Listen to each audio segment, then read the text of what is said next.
Bismillahirrahmanirrahim. Assalamualaikum warahmatullahi wabarakatuh. Saudara mahasiswa semuanya, pertama-tama kita panjatkan syukur kepada Allah Tuhan Yang Maha Kuasa. Kita telah diberi banyak kesehatan sehingga kita bisa bertatap muka dalam kegiatan ini, khususnya dalam mengantarkan mata kuliah Ekonomi Politik, Perencanaan dan Penganggaran Daerah yang diajarkan pada program S2 Magister Ekonomi dan Studi Pembangunan. Mata kuliah ini masuk di semester 2 di program S2 MSP dengan mata kuliah prasyarat yaitu Ekonomi Makromadya dan Ekonomi Mikromadya. Harapan besar setelah Anda semua mempelajari mata kuliah ini yaitu Anda mempunyai basis yang kuat terhadap terapan ekonomi politik di bidang perencanaan dan penganggaran daerah. Sehingga selama 1 semester nanti ada beberapa yang diharapkan dari studi ini. Yang pertama tentunya mengerti, memahami hakikat dan prinsip ilmu ekonomi politik kelembagaan yang diterapkan pada proses perencanaan dan penganggaran daerah. Yang kedua, mendapatkan perlengkapan baik secara teoritis maupun alat analisis yang digunakan sebagai basis terapan perencanaan dan penganggaran daerah. Yang ketiga, yang paling penting adalah Anda nanti bisa mengaplikasikan konsep ekonomi politik dalam bentuk artikel atau isi dan rancangan model pengembangan di bidang perencanaan dan penganggaran daerah. Pada pertemuan sebelum UTS, ini lebih banyak kepada teoritis-teoritisnya, baru nanti habis UTS kita panjang lebar mengenai aplikasinya, khususnya di Indonesia. Nah, ada beberapa hal yang nanti ada pembagiannya. Yang pertama, pada saat-saat sebelum UTS nanti ada Anda mengenal ruang lingkup ekonomi politik kelembagaan, kemudian dinamika historis perspektif ekonomi kelembagaan, metode ekonomi politik kelembagaan, institusi, perubahan institusi, kepemilikan hak modal sosial, teori pilihan publik, dan juga nanti beberapa paper konseptual yang ini diharapkan lebih banyak ke terapan teoritisnya.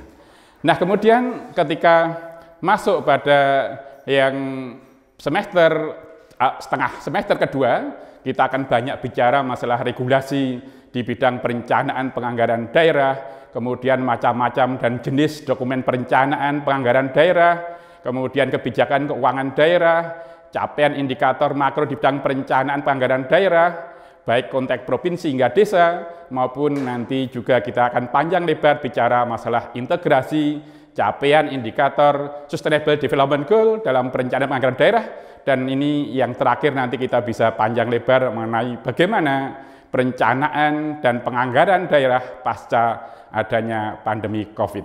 Beberapa referensi yang nanti bisa dipakai ada dua secara umum. Yang pertama kategori teoritis, ada institutional change and economic performance, global political economy and the wealth of nation, social capital, measurement and consequences, decision making in the public sector, public policy, pengantar teori dan praktek analisis kebijakan, kemudian perencanaan bangunan daerah otonomi, dan mungkin juga ada ekonomi kelembagaan, definisi teori strategi.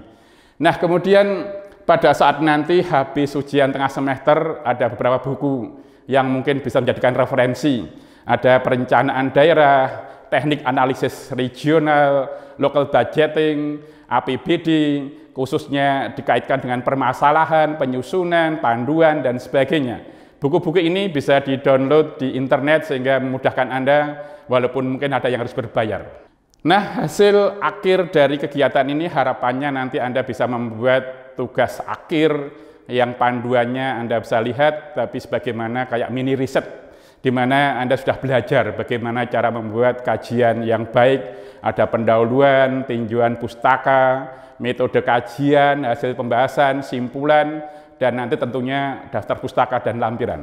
Nah, hasil akhir sebelum nanti nilainya akan keluar tentunya ada banyak variabel atau unsur-unsur yang bisa menjadikan Anda menjadi nilai optimal, yaitu adanya partisipasi, penugasan, ujian tengah semester, ujian akhir semester, sehingga akumulasi dari semuanya, maka ada nilai-nilai yang bisa Anda lihat di situ, yang tentunya kami berharap, kita semua berharap semuanya lulus dengan optimal. Nah, sebelum sampai kepada beberapa terapannya, ini kita lihat pengantar sekilas mata kuliah ekonomi politik, perencanaan, dan penganggaran. Yang pertama tentunya kita bisa melihat perbedaan bagaimana aspek ekonomi murni neoklasik dan ekonomi politik heterodok, yang inilah yang nanti akan banyak kita bicarakan, kita bahas tentunya di sisi ekonomi politik heterodok. Intinya nanti ada bagaimana kita mencoba melihat analisis secara realistis yang dihubungkan dengan realisme struktur kelembagaan institusi, kemustahilan memahami ekonomi terpisah dengan aspek non-ekonomi. Artinya di mata kuliah ini kita mencoba membicarakan sesuatunya dikaitkan dengan masalah sosial, budaya, lingkungan, dan politik. Kemudian juga menyusun model pola dari teori, sejarah, fenomena, dan yang terakhir tentunya nanti bagaimana kita menerapkan model atau pola tersebut untuk ditangkap dalam suatu fakta umum yang kemudian kita paparkan berdasarkan pola umum yang telah kita bentuk secara struktural. Nah, kalau kita sisi lain juga bahwa kita akan dominan ke ekonomi politik sehingga ada beberapa perbedaannya. Dari si penawaran tentunya kita akan banyak bicara masalah peran politisi, partai politik, birokrasi, pemerintah, baik di tingkat pusat, kemudian daerah, bahkan sampai desa. Kemudian dari permintaan pemilih voters itu tersebar, desa memilih kepala daerah desa, kemudian nanti di kabupaten kota memilih wali kota, bupati, di levelnya provinsi kita memilih gubernur, di levelnya nasional kita memilih presiden, itu semua sebagai permintaannya. Kemudian komoditas yang kita bicarakan lebih banyak masalah kebijakan publik, yaitu kebijakan yang terkait dengan masyarakat banyak, dan itulah yang menjadi sasaran utama dari mata kuliah ini. Kemudian alat transaksi adalah kita lihat suara, bahwa sebenarnya suara inilah yang akan menentukan kualitas kepemimpinan. Maka baik tidaknya masalah pembangunan juga tergantung kepada bagaimana kita mengarahkan suara pada orientasi pembentukan kepemilihan pemimpin yang baik. Kemudian transaksi tentunya ada proses politik melalui pemilu dan sebagainya. Nah, kemudian kita beralih kepada dasar-dasar regulasi perencanaan penganggaran. Inilah yang nanti menjadi dasar bahwa aturan main yang baik adalah aturan yang ditetapkan sesuai dengan rule of the games, di mana ketika kita bicara masalah perencanaan penganggaran itu sebagaimana roda berputar, dimulai perencanaan, penganggaran, pengesahan, pelaksanaan, pelaporan, semuanya diatur dalam regulasi yang banyak aspeknya. Misalnya perencanaan ada Undang-Undang 25 tahun 2004, itu banyak bicara masalah sistem perencanaan bangunan nasional. Di sana Anda akan mendapatkan bagaimana dokumen perencanaan jangka panjang, jangka menengah, jangka pendek, dan sebagainya. Kemudian di penganggaran ada berbagai macam regulasi. Regulasi terakhir ada Peraturan Pemerintah nomor 12 tahun 2019 tentang pengelolaan keuangan daerah. Kemudian di pelaksanaannya, sistem accounting-nya menggunakan Peraturan Pemerintah nomor 71 tahun 2010, standar akuntansi pemerintahan. Dan selanjutnya, ketika kita bicara hubungan antara dokumen perencanaan dan penganggaran, maka kita tahu bahwa semua berawal dari adanya dokumen perencanaan, yaitu 20 tahun, di tingkat nasional ada RPJPN, di levelnya provinsi ada RPJPD provinsi, kabupaten kota ada RPJPD kabupaten kota. Nah, kemudian dari yang 20 tahun ini diturunkan ke 5 tahun, di nasional ada RPJMN, Rencana Pembangunan Jangka Menengah Nasional, RPJMD provinsi, RPJMD kabupaten kota.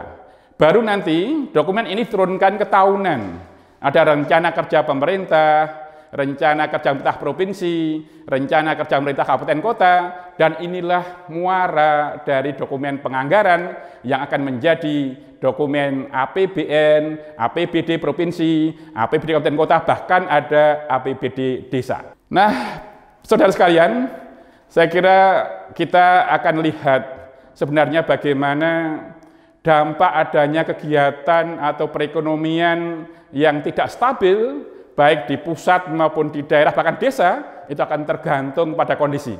Kita tahu semua hari ini semenjak ada COVID, kita terkena dampaknya.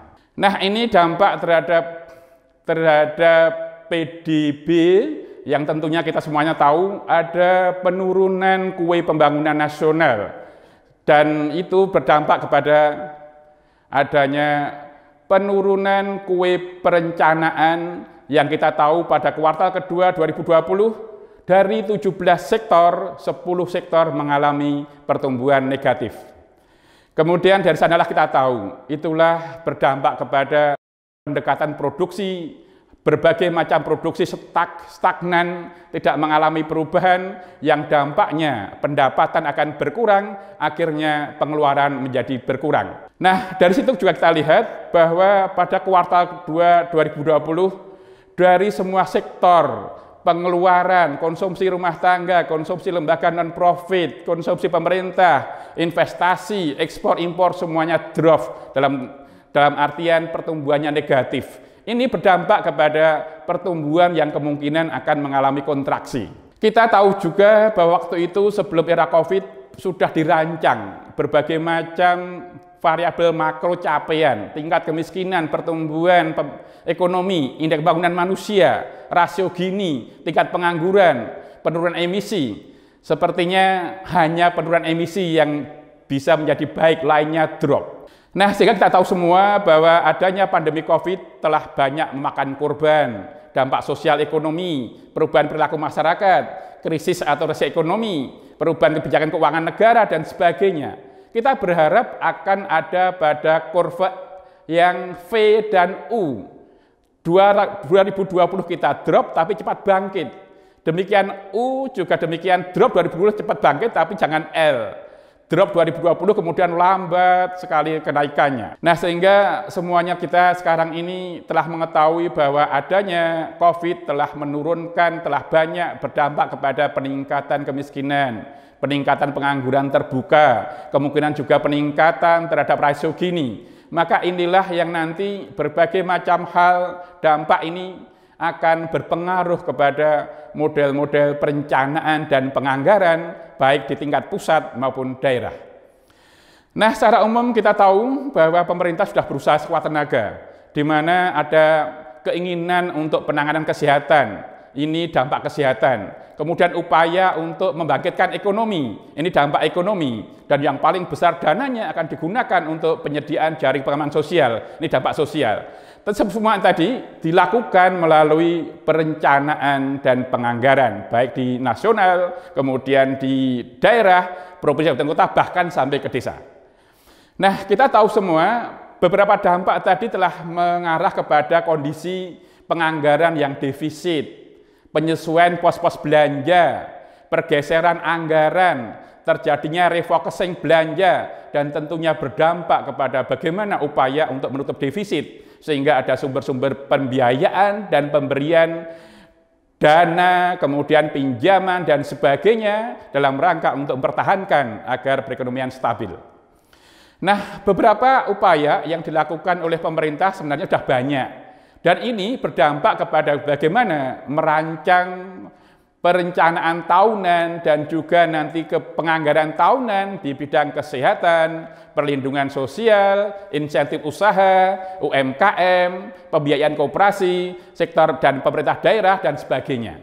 Ada keinginan tahun 2021 hasilnya sama, bahwa program-program di tahun 2020 yang mencakup kesehatan, insentif usaha, pembiayaan koperasi, pelindungan sosial, sektoral, kementerian, lembaga, pemerintah daerah, UMKM akan terus diperlakukan. Hanya kalau kita tahu di level nasional anggarannya berkurang dari tahun 2020 sebesar 695,2 triliun, tahun 2021 diperkirakan akan turun menjadi 356,5 triliun. Nah, demikian gambaran bahwa nanti kita akan panjang lebar bicara dampak pandemi COVID-19 yang tentunya kita semua tahu dimulai di Indonesia sejak Maret 2020 telah membawa perubahan yang besar, baik dari sisi perencanaan maupun sisi penganggaran, baik di tingkat pemerintah pusat maupun provinsi, kabupaten, kota.